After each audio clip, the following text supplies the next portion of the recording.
Então, nesta terceira palestra, nós iremos verificar, então, esse contexto da aliança e dentro do evento após a queda do homem. Os primeiros dois capítulos da Bíblia, nós vimos qual é o relacionamento que Deus quer ter com o homem, né? Os princípios fundamentais que Deus estabeleceu na criação e deseja ter esse princípio fundamental por todo o tempo, até a eternidade. Ele como nosso Deus, Senhor, Criador, nosso Rei, nós, seus filhos e suas filhas, criados para viver com Ele, para nos relacionarmos com Ele, não somente isto, para governarmos com Ele. No seu reino, as suas leis são o código para a vida e felicidade.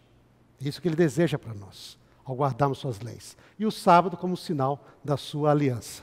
E isso não somente na criação, mas através de toda a história humana e até o final, por toda a eternidade.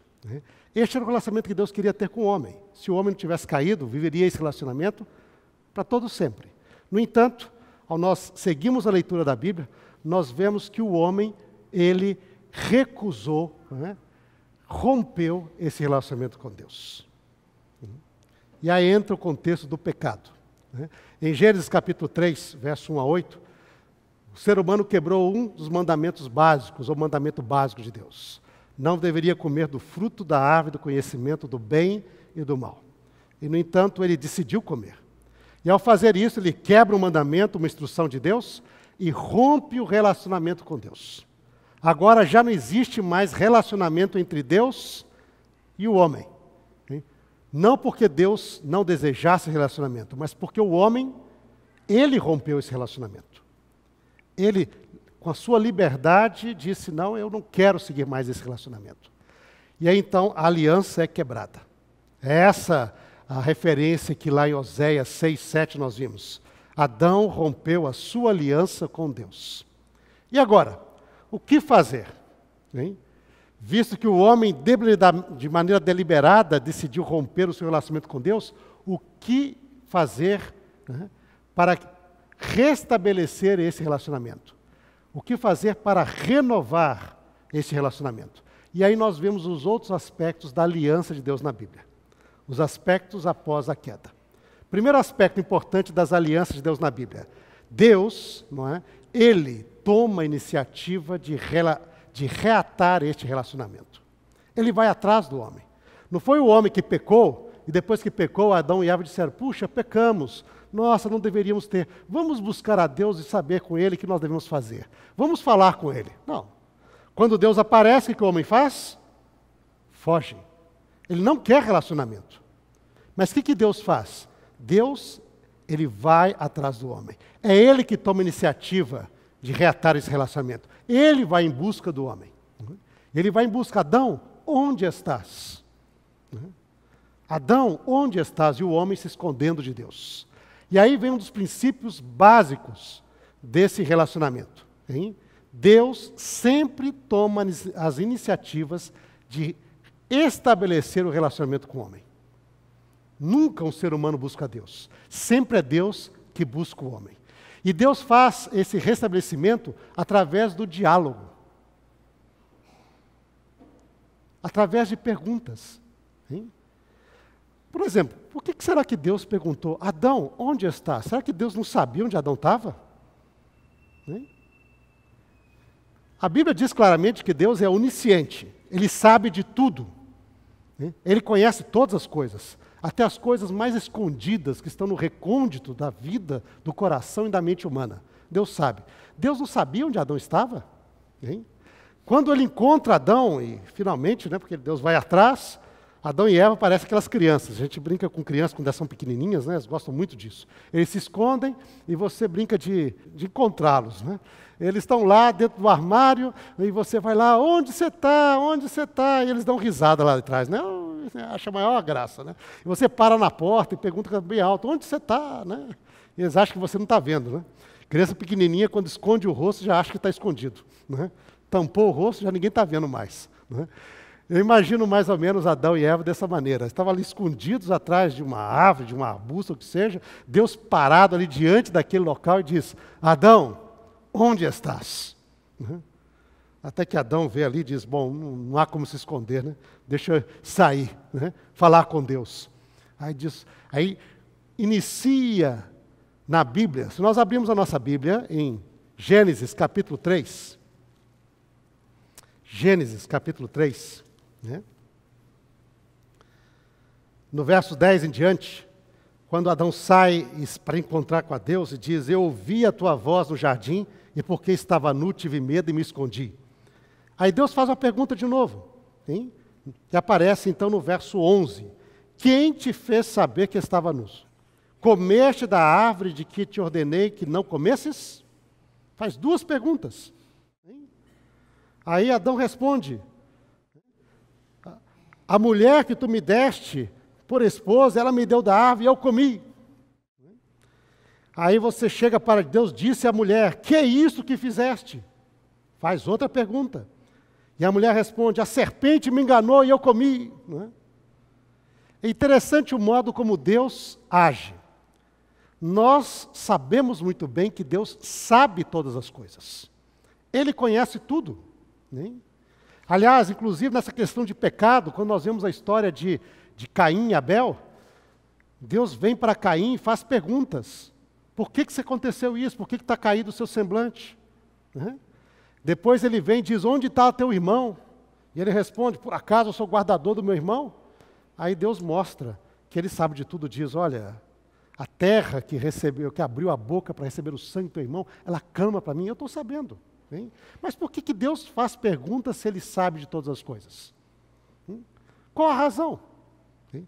Quando nós olhamos na Bíblia, a razão é porque Deus quer restabelecer o diálogo.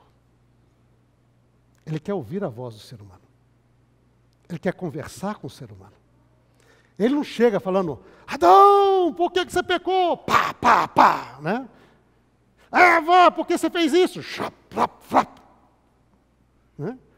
É interessante, muitas vezes nós, como pais, somos tentados a fazer assim, né? Aquela criança faz aquela travessura, faz aquela parte, a gente já chega, não pergunta nada, já chega batendo, né? Pão, pão, pão, né? Muitas vezes a gente faz isso. É a nossa, infelizmente, porque Deus nos ensina, nos dá um modelo. Antes de trazer a sua palavra, antes de trazer a sua punição, Ele dialoga. Filho, o que aconteceu? Deixa eu ouvir a sua voz, me fala. O que você está pensando? Por que você fez isto? E aí Adão reata o relacionamento com Deus porque ele dialoga com Deus. Olha, Senhor, aconteceu isso, tive medo. Por que você teve medo? Quem disse que você estava nu? Não é? Olha, a mulher. Não é? Mesmo que esteja falando bobagem, mesmo que esteja falando alguma coisa que não procede, no entanto, ele está conversando com Deus. Está dialogando com Deus. Deus está restabelecendo o diálogo, o relacionamento. É assim que Deus faz. Ele restabelece o relacionamento através de diálogo. Ele fez isso com Adão, ele fez isso com Eva. Conversa comigo. Por isso lá em Isaías, no capítulo 1, verso 18 em diante, ele diz, vinde depois e dialoguemos, vamos conversar. Ainda que os teus pecados sejam como escarlata, eles poderão se tornar brancos como a neve. Ainda que sejam como o carmesim, se tornarão alvos como a lã. Se quiserdes e me ouvirdes, vamos conversar, vamos conversar. Hein? O maior problema de Deus é quando o ser humano não quer conversar com Ele. Enquanto há diálogo, há esperança. Deus dialoga. E assim faz Deus. Ele vai, Ele busca, Ele dialoga, Ele toma a iniciativa. E será sempre assim na Bíblia. Nesse plano também, nós vemos que ele continua, porque no final nós temos aqui um problema. O problema do pecado. E Deus disse para o ser humano que no dia que ele comesse do fruto da árvore do conhecimento do bem e mal, naquele dia ele morreria. Não haveria mais vida. Porque quebrar a lei de Deus está ligado com morte. É a cessação. Se a lei de Deus é vida, quebrar a lei de Deus é morte. Sim? E agora Deus estava ali numa situação. Não é? Ellen White, com os patriarcas e profetas, e também na história da redenção, disse que Satanás tinha um plano ao tentar a humanidade. O plano dele era, hein? Ele dizia, bom, se eu tentar a humanidade cair, pode acontecer algumas possibilidades. Primeira, se Deus destruir a humanidade, porque ele falou que no dia que dela comeu, você vai morrer, eu teria argumento para dizer do universo, está vendo? Ele é um tirano. É só discordar dele que ele não tolera. Então, vou ter argumento para falar. Vamos dizer que Deus decide não destruir e perdoe. Aí eu vou reclamar, peraí, se perdoou a eles, por que não perdoa a mim? Lembra que ele já tinha tido chance de perdão, mas recusou. Eu vou defender minha posição no céu aqui à força. E o próprio Jesus tinha conversado com ele, dizendo, se você for adiante, não tem mais retorno. Não é? E ele foi adiante, e agora realmente não havia mais retorno para ele. Mas ele diz, não, mas se perdoar para eles, eu vou reclamar. Vou reclamar diante dele, vou reclamar diante do universo, perdoa eles, eu quero também, eu tenho de arranjar um jeito para mim, do jeito que eu acho que deve ser. Diz, bom, que Deus nem destrua e nem perdoe, que Deus deixe para lá. Aí diz, então, eu e meus anjos vamos nos unir à humanidade, e aí então nós iremos ter acesso à árvore da vida, e aqui nós vamos comer deste fruto para manter a nossa vitalidade para sempre, e a terra se tornará meu quartel-general para daqui atingir o resto do universo. Nessa passagem, ela nos escreve, Ellen White, que estes eram os 3 objetivos de Satanás. Okay? Mas ele ficou surpreso na hora que Deus dialogou com o ser humano, por quê? Porque no momento, Deus não destruiu. Também não perdoou dizendo, não aconteceu nada. Também não deixou para lá. Saiu com a 4ª possibilidade que ele jamais tinha imaginado. E essa 4ª possibilidade são os próximos passos que são integrados na aliança de Deus com a humanidade. Primeiro passo é o plano da redenção.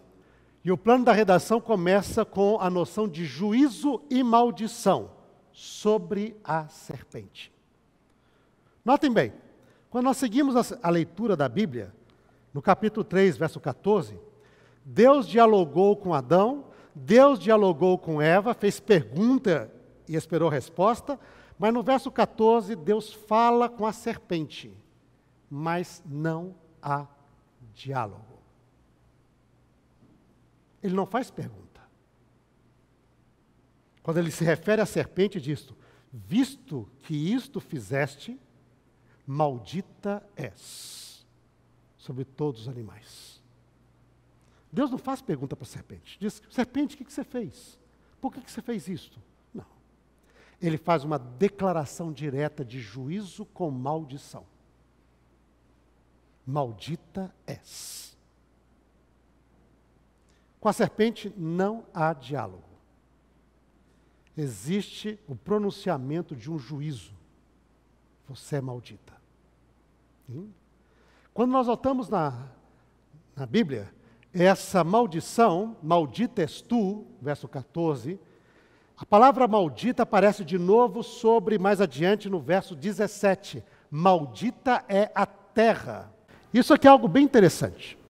Porque nós comumente temos o hábito de dizer a maldição de Deus sobre a mulher, a maldição de Deus sobre o homem, não é? Mas quando nós lemos o capítulo 13, nunca Deus disse, maldito és tu, Adão, maldita és tu, Eva. Não existe isso no capítulo 13. Ele falou, maldita és tu, serpente. E a serpente aqui, nós sabemos, representa a Satanás. Esse anjo caído que se rebelou contra Deus. e arrastou consigo 1/3 dos anjos. A serpente é símbolo de Satanás. Maldita és tu, serpente. Maldita és tu, Satanás. Com você não tenho conversa. Eu trarei juízo sobre você. Depois, mais adiante, quando ele fala com o homem, diz: visto que você fez isso, Adão, que ouviu a mulher e comeu, maldita é a terra, não Adão. Maldita é a terra, por tua causa. Sim? Em Gênesis 3, em momento algum, Deus pronunciou maldição sobre o homem e sobre a mulher. A maldição foi pronunciada sobre a serpente, que representava Satanás, e sobre a terra. Sim? E quando nós olhamos isto, é interessante, porque esse contexto de juízo de maldição representa o juízo de Deus de destruição. Quando nós fomos lá em Mateus 24, 41, diz que o fogo do inferno está preparado para Satanás e seus anjos. Não está preparado para o homem. O fogo do inferno está preparado para Satanás e seus anjos. Né? Lá em 2 Pedro, né, no capítulo 3, versos 7 e 10, diz que a terra que agora existe está guardada, né, para o juízo final, quando ela será destruída pelo fogo eterno. Então, o plano original de Deus era destruir somente isto com esse juízo de maldição.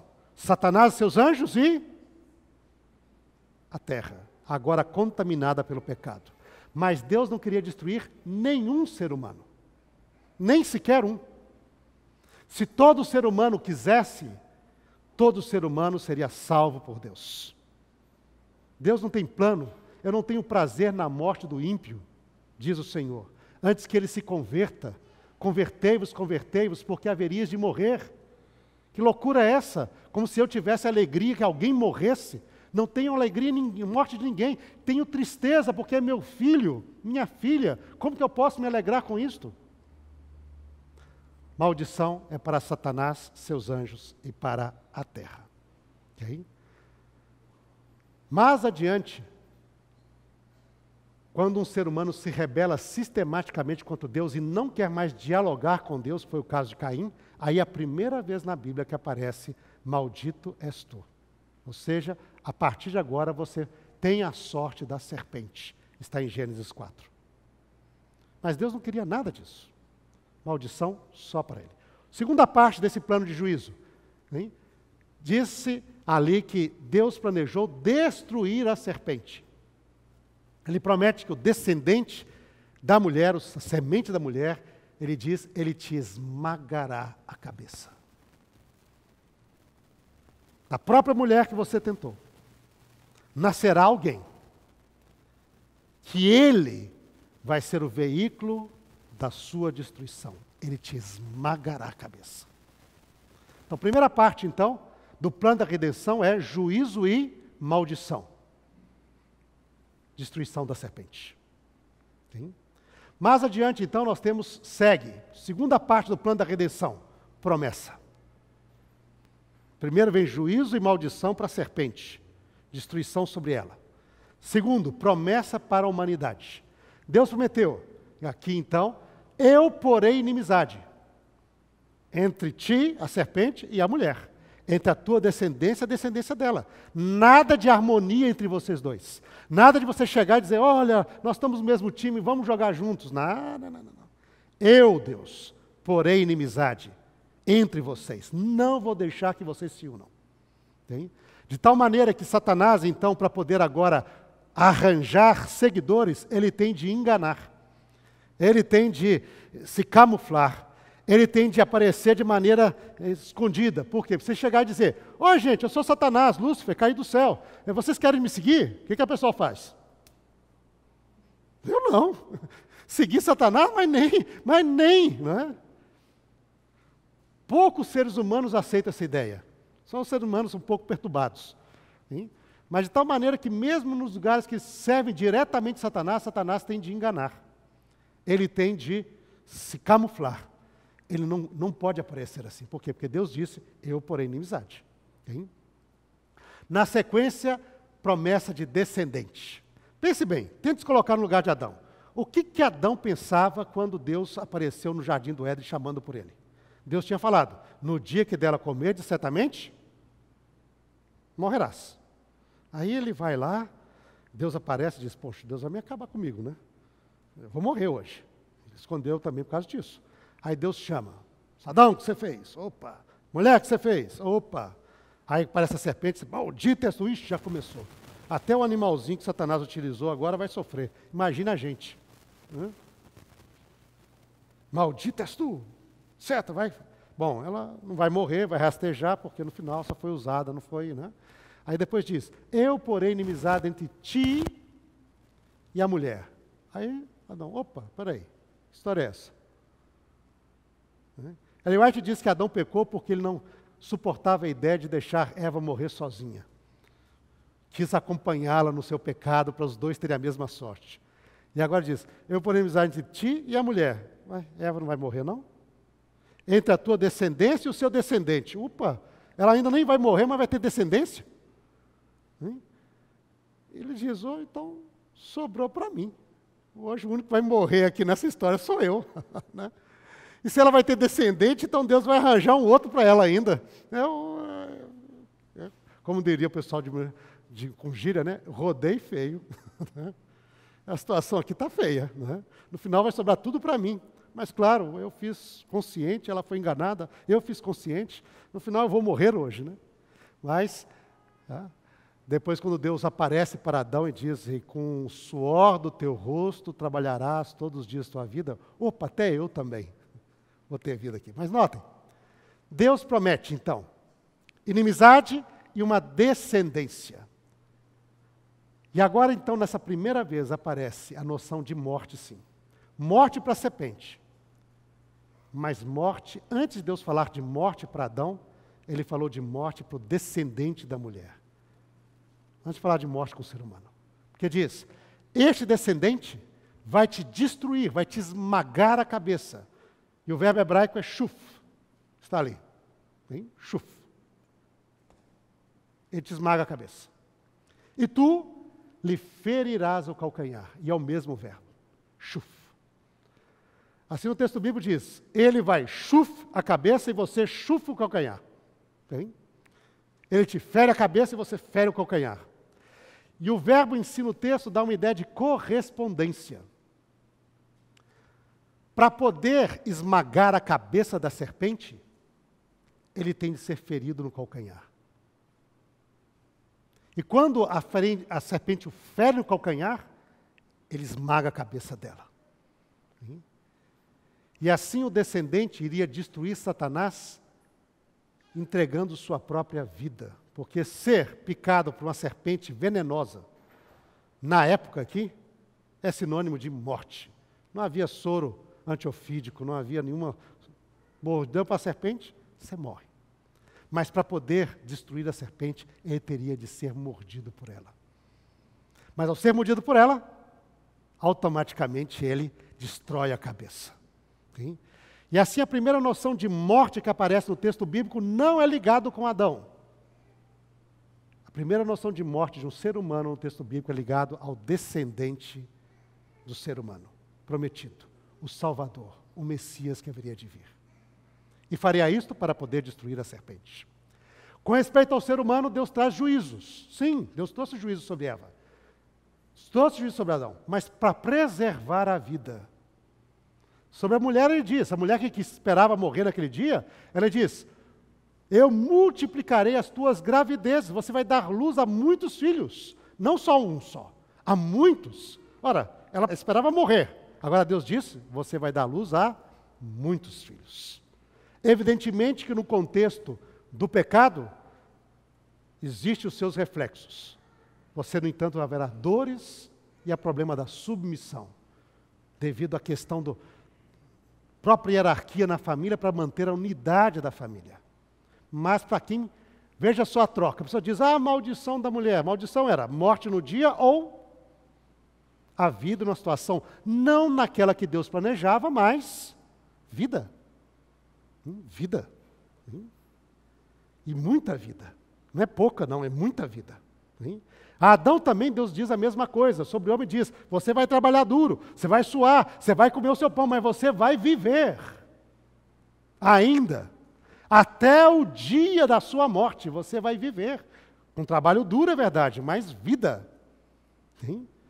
Para quem esperava morrer naquele dia, é uma troca boa. Né? Você prefere o quê? Morrer agora ou ter trabalho duro, etc., até o dia da sua morte, daqui a muito tempo. E no caso de Adão foi quase 1 milênio, mais de 900 anos depois. Vida. Com as suas dificuldades por causa do pecado, sim, mas vida. E é interessante isso, porque o texto bíblico nos diz que este era o foco. Que eles entenderam isto. Porque logo depois que Deus acaba de trazer o seu juízo sobre Adão, ele diz até o dia que você torne ao pó, porque pó tu és e ao pó tornará. Adão, no verso 20 do capítulo 3, diz que Adão se virou para sua mulher, Eva, não é? E disse para ela, 3:20, e deu o homem o nome de Eva, a sua mulher. Antes não chamava Eva, a sua mulher. Deu o nome de Eva, por ser ela mãe de todo ser humano. A palavra Eva na Bíblia, Havá, em hebraico, quer dizer vida. E o texto bíblico diz, e lhe deu o nome de vida, porque ela é mãe de todos os viventes. Ora, no meio dos juízos, terríveis juízos, após o pecado, Adão claramente viu a promessa de vida. Porque o ser humano não é um morrente. O ser humano é um ser vivente, mesmo em face à morte. Por quê? Nós temos aqui a primeira expressão subentendida da esperança de vida após a morte através da ressurreição. Se você tem vida dura, morte e vida, vejam bem, na sequência, a palavra para Adão, você vai viver duro, trabalhar, até o dia que você volta ao pó. Então, era vida, morte, e depois ele vira para a mulher e diz, minha querida, você é vida. Ele podia virar para ela e dizer, minha querida, você é morte, porque por causa disso eu vou morrer agora. Mas não, ele não percebeu isso. Sintonizado com a promessa de Deus, ele virou para sua mulher e disse, querida, seu nome agora é Havá, vida, porque você será mãe de todos os viventes. Nós não somos seres morrentes. Nossa vida não termina aqui. Nossa vida não termina quando nós chegamos ao final do nosso curso e voltamos ao pó. Nada, isto é o início da nossa existência. Depois disto, Deus trará de volta todos os seus queridos. Porque o ser humano é vivente. Deus falou isto. Deus é o Deus de Abraão, de Isaac, de Jacó. Deus não é Deus de morto. Deus é Deus de vivo. Por isto, por ser o Deus de alguém que já viveu e creu nele e que agora está morto, isso quer dizer que ele ressurgirá, ele ressuscitará, porque vai viver com Deus para todo sempre. Nós somos seres viventes. Começamos hoje, na nossa jornada com Deus, o início da eternidade. E essa existência nunca terá fim. Mesmo que por um momento nós possamos dormir. Como Jesus disse, meu amigo Lázaro dorme. Porque para Deus a morte dos seus filhos não é nada mais do que um breve sono. Mas eu irei despertá-lo. Porque eu sou a ressurreição e a vida, disse o Senhor. Nós somos seres vivos. Nascemos para viver. E pela graça de Deus, aqueles que respondem à graça de Deus, viverão para todo o sempre. Disse o Senhor, o anjo Gabriel a Daniel. Todos aqueles que ressurgirão para a ressurreição da vida, brilharão para todo o sempre. Jamais terá fim. Este é o plano de Deus. Este é o plano de Deus na aliança. Nos chama no meio do pecado. Venha viver comigo, meu filho e minha vida. Minha filha, venha viver comigo por todo sempre. Okay? No final, então, diz mais, Deus falou que no dia que dela comer, certamente morrerá. Não houve morte ali? Houve. Houve morte. Houve morte de um sacrifício que morreu no lugar de Adão e Eva. Naquele mesmo dia, ali mesmo, 2 animais tiveram de perder a sua vida para prover cobertura para Adão e Eva. E aí começa, nessa aliança pós-Éden, a ideia de sacrifício substitutivo. Alguém vai morrer no nosso lugar. E esses animais representavam o descendente prometido que um dia viria para ser o Cordeiro de Deus que tira o pecado do mundo. Ali mesmo, Éden. Adão e Eva tiveram de... Eloá descreve isso. Para alguém que nunca tinha visto morte. Deus trouxe 2 animais e Adão, ele teve de tirar a vida desses animais, dos quais Deus tirou a pele para fazer vestimenta para eles. E aparece depois na ideia do sacrifício com Caim, Abel. Hein? Na sequência, o sacrifício traz toda a Bíblia até a vinda de Jesus. Hein? E no final, então, nós temos ali os 2 últimos passos. O exílio, nós saímos do nosso lar. Hein? Não estamos no nosso lar. Hoje, o nosso mundo que aqui estamos não é o lar que Deus planejou para a gente. Estamos numa peregrinação temporária até o dia que nós voltemos para casa. E por fim, então, nós temos aí juízo de destruição sobre o pecador que, em aberta rebelião contra Deus, foi o caso de Caim, que então se associa à serpente. E isso fica como uma advertência de Deus. Deus não quer a morte de ninguém, mas todo ser humano que quiser seguir os passos da serpente e se rebelar sistematicamente contra Deus e definitivamente contra Deus, Deus também não irá salvá-lo. Ele irá participar da sorte da serpente, da qual Deus não queria que nenhum ser humano participasse. E por isso Ele nos chama hoje. Chamou vocês, chamou a mim. Chama cada um de nós, seres humanos, a ouvirmos a sua voz, a aceitarmos nós, que ainda não temos esse pacto com Ele, não temos essa aliança com Ele, aceitarmos a sua graça e passarmos a viver com Ele, porque Ele quer nos dar vida e vida em abundância. Essa é a tônica da aliança. Jesus disse, eu vim para que vocês tenham vida. E vida como? Em abundância. Não é uma vida pobre, não é uma vida infeliz, não é uma vida parcial, é uma vida plena. A vida plena com Deus. É isso que Ele deseja dar para cada um de nós. E esta é a tônica das alianças de Deus com o ser humano, como nós vemos aqui em Gênesis 1-3. Com essa palestra, então, nós encerramos essa primeira parte. Realmente, a aliança de Deus no Éden. E os elementos que estão presentes nesses 3 primeiros capítulos da Bíblia aparecem através de todas as Escrituras. E nós iremos, nas 2 próximas palestras, abordar outros temas que nos ajudam a entender ainda melhor esta aliança de Deus conosco, essa aliança de Deus com toda a humanidade.